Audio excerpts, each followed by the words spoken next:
你今年挣多少钱了？还行吧，凑合的。凑合的是多少？钱这个东西挣多挣少吧，够耗就行。只要你不耗，它永远够耗。今年大大小小的活我也没少干，我就问你挣多少钱了？今年这个形势都不好，到体上来说，很多企业都干不下来了。有些个体不是裁员的，就是倒闭了。谁也没想到今年这大环境那么好。我就问你挣多少钱了？早点说。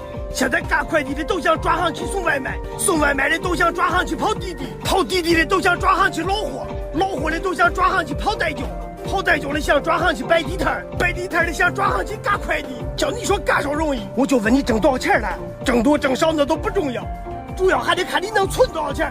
那你今年存多少？挣的也多，存的也多。到底你今年挣多少了？你都是个这个嘞！你明知道我今年没有挣着钱，你还一直问我，你烦人不？真讨厌嘞！嗨。